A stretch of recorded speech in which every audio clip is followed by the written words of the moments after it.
الحمد لله رب العالمين الذي أنعم علينا بنعمة الإيمان والإسلام. أشهد أن لا إله إلا الله وحده لا شريك له، وأشهد أن محمدا عبده ورسوله. اللهم صل على سيدنا وحبيبنا ومولانا محمد وعلى آله وصحبه ومن تبعه بإحسان إلى يوم الدين. أما بعد، فيا عباد الله، أوصيكم وإياي بتقوى الله فقد فاز المتقون. وقال الله تعالى في كتابه الكريم: أعوذ بالله من الشيطان الرجيم. يا أيها الذين آمنوا اتقوا الله ولتنظر نفس ما قدمت لغد واتقوا الله إن الله خبير بما تعملون. وقال الله تعالى في آية أخرى: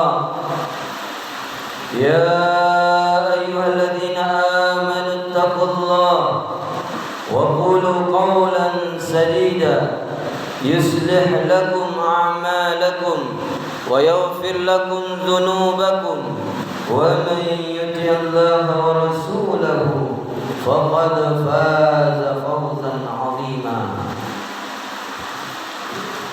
وقال رسول الله صلى الله عليه وسلم: إذا مات ابن آدم انقطع عمله إلا من ثلاث: صدقة جارية أو علم ينتفع به أو ولد صالح يدعو له.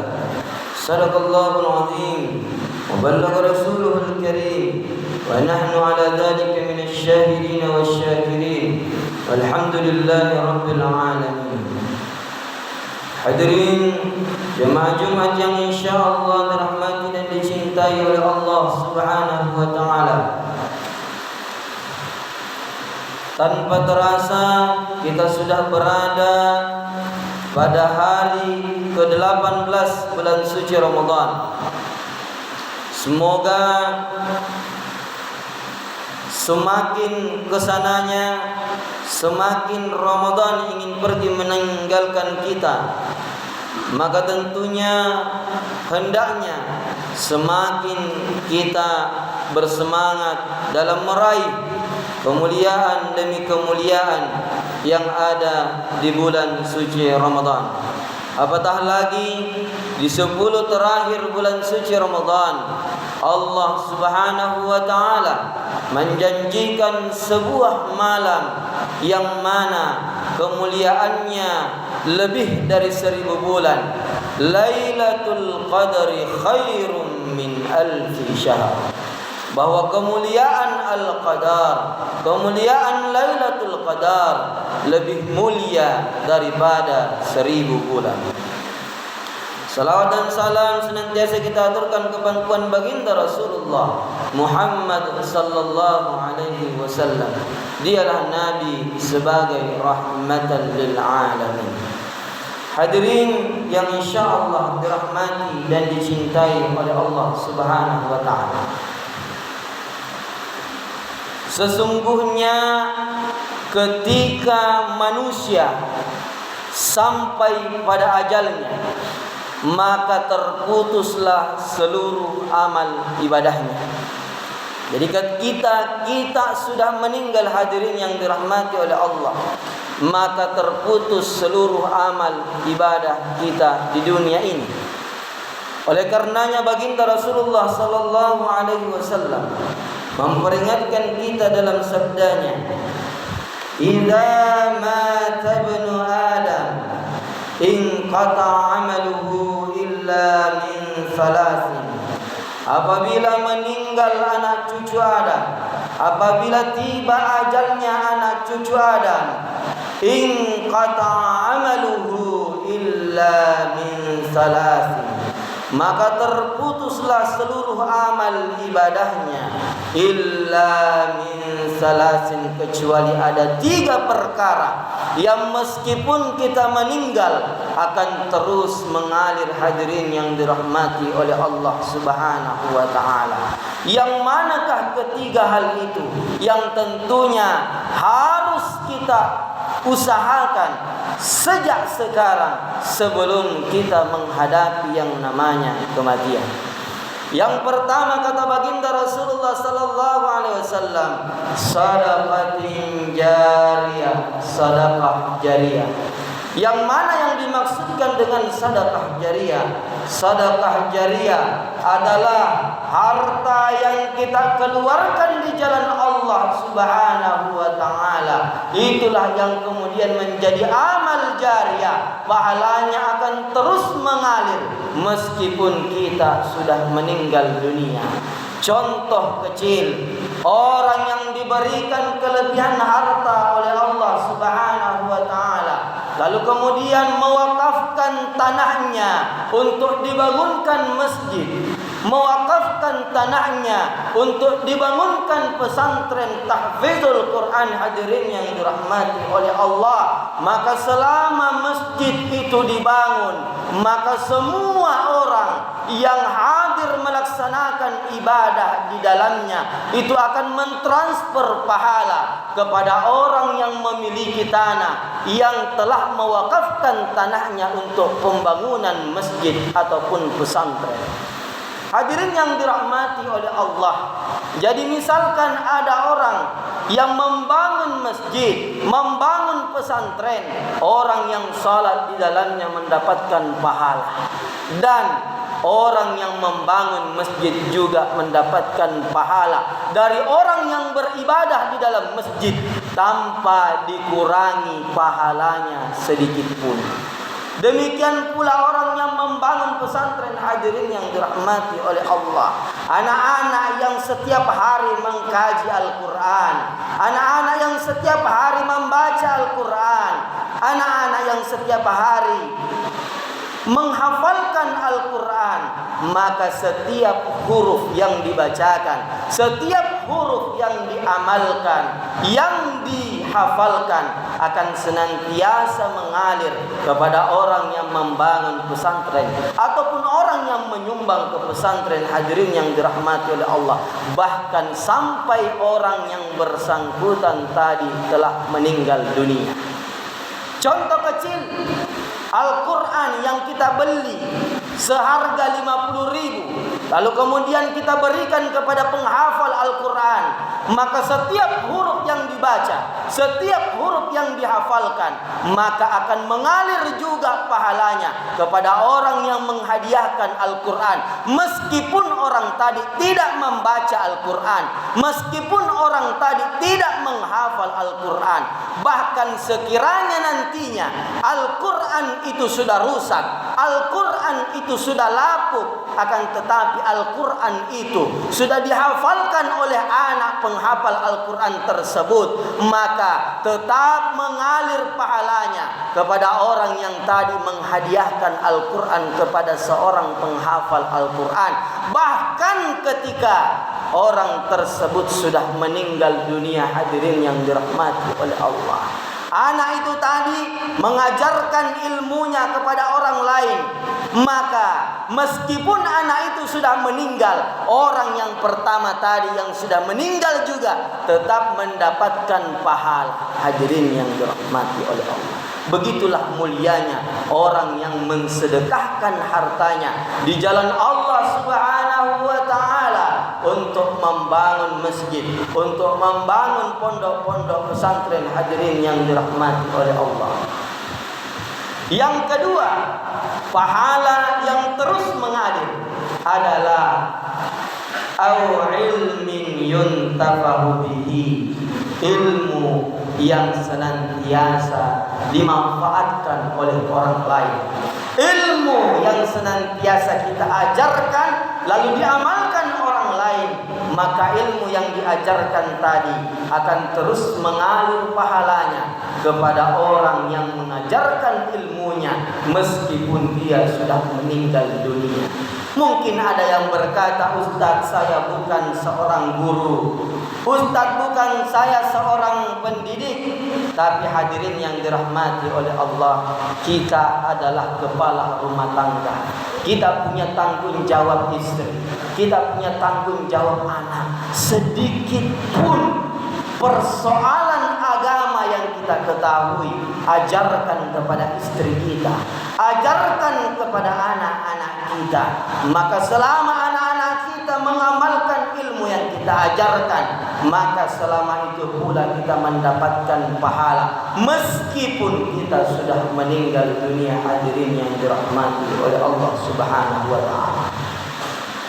Kemudian yang ketiga, amal yang akan terus mengalir pahalanya adalah awaladin salihin yad'ulah, adalah anak yang saleh yang senantiasa mendoakan orang tuanya. Hadirin yang dirahmati oleh Allah, maka betapa beruntungnya orang tua yang meninggalkan anak yang paham akan agama, karena anak inilah yang akan senantiasa mengirimkan doa kepada orang tuanya meskipun orang tuanya sudah meninggal dunia. Betapa berharganya seorang anak yang saleh. Jangankan amal salehnya, baru doanya itu sudah sangat berharga bagi orang tuanya. Dalam salah sebuah kitab yang berjudul Adabul Mufrad yang dikarang oleh Imam Al-Bukhari, di situ dikatakan bahwa ketika seorang anak berdoa kepada orang tuanya, berdoa kepada Allah untuk orang tuanya, dia berkata, Allahumma ufirli li abi, Allahumma ufirli li ummi. Ya Allah, ampunkan dosa-dosa bapakku. Ya Allah, ampunkan dosa-dosa ibuku. Maka pada saat itu hadirin yang dirahmati oleh Allah, orang tua yang sedang berada di alam kubur tiba-tiba langsung diangkat derajatnya oleh Allah Subhanahu wa taala. Orang tua yang mungkin sedang disiksa di alam kubur karena doa anaknya, Allahumma ghafir li abi, Allahumma ghafir li ummi, langsung dihentikan azabnya oleh Allah. Tiba-tiba orang tua itu kaget dan bertanya, wahai Allah, ada apa ini wahai Allah? Kenapa tiba-tiba derajatku engkau angkat wahai Allah? Mengapa tiba-tiba azab ini engkau hentikan wahai Allah? Apa kata Allah? Azab dihentikan, derajatmu diangkat karena anakmu sedang berdoa, Allahumma ghafir li abi, Allahumma ghafir li ummi. Ya Allah, ampunkan bapakku, ya Allah, ampunkan ibu. Oleh karenanya kepada anak-anakku semua yang masih memiliki orang tua, untuk kita yang masih memiliki orang tua ataukah orang tua kita sudah meninggal, jangan pernah ada waktu sedikit pun terlewatkan tanpa mengirimkan doa kepada kedua orang tua kita. Allahumma ghfirli wa liwalidayya warhamhuma kama rabbayani shaghira. Ya Allah, ampunkan dosa-dosaku dan dosa-dosa kedua orang tuaku, dan sayangilah keduanya sebagaimana mereka menyayangiku sejak kecil. Oleh karenanya sangat penting untuk kita ajarkan anak-anak kita pendidikan agama. Rasulullah senantiasa memperingatkan, "Addibu auladakum bis shalah." Ajar anakmu untuk salat, ajar anakmu tentang agama.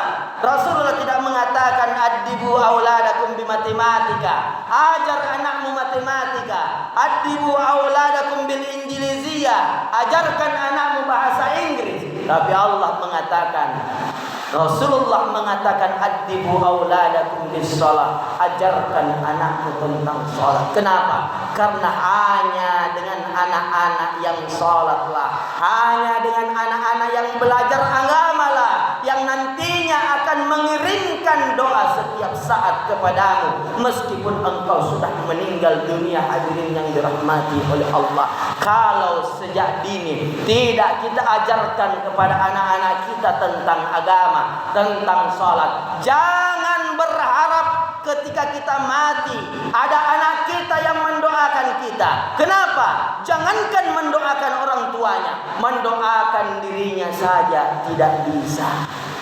Jangan berharap ketika kita meninggal anak kita sudi mensolati kita. Jangankan mensolati orang tuanya, untuk salat sendiri saja tidak bisa. Hadirin yang dirahmati oleh Allah, makanya sangat penting untuk kita ajarkan anak-anak kita tentang salat.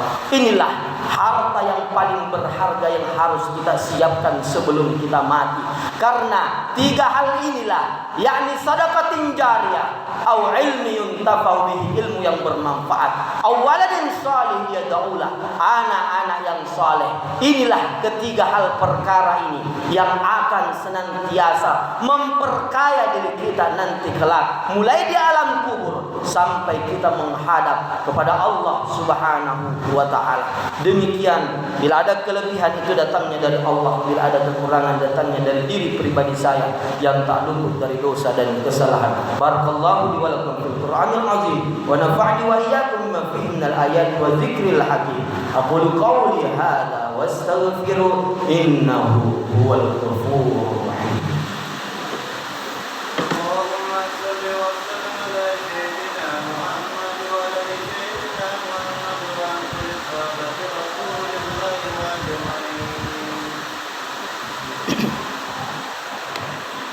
إن الحمد لله نحمده ونستعينه ونستغفره ونعوذ بالله من شرور أنفسنا ومن سيئات أعمالنا. من يهد الله فلا مضل له ومن يضلل فلا هادي له.